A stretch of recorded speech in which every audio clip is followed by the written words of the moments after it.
Hi అండి, ఎలా ఉన్నారు అందరూ? ఈరోజు మనం దోసతో బాంబే చట్నీ ఎలా చేయాలో చూద్దాం. ముందుగా కడాయిలో ఆయిల్ వేసేసుకోండి.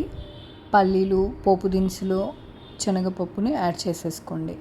ఇవి కాస్త వేగిన తర్వాత చాప్ చేసి పెట్టుకున్న వెజిటేబుల్స్ని యాడ్ చేసుకోండి. ఆనియన్, పచ్చిమిర్చి, ఆలు, క్యారెట్ని యాడ్ చేసుకోండి. ఇవి మంచిగా వేగిన తర్వాత పసుపుని యాడ్ చేసుకోండి. తర్వాత టమాటాని యాడ్ చేసుకోండి.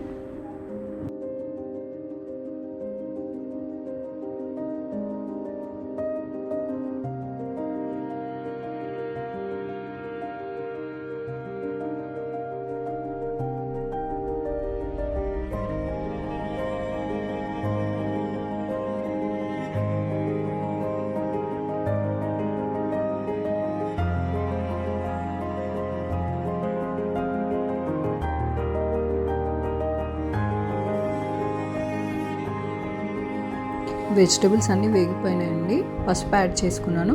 ఇప్పుడు వాటర్ యాడ్ చేసుకుంటున్నాను.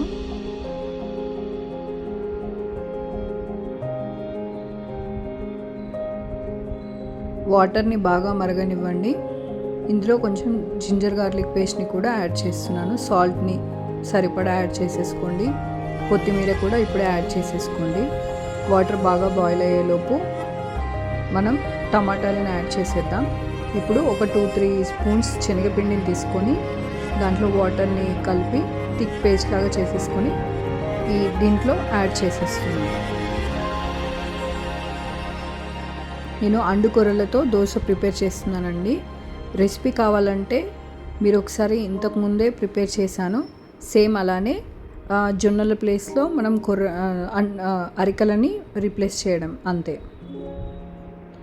ఎంతో రుచికరమైన మరియు ఆరోగ్యకరమైన dosa with Bombay chutney ready. Recipe నచ్చితే ఛానల్ని సబ్స్క్రైబ్ చేసుకోండి. వీడియోని లైక్ చేయండి, షేర్ చేయండి, కమెంట్లో చెప్పడం మర్చిపోకండి. Thank you.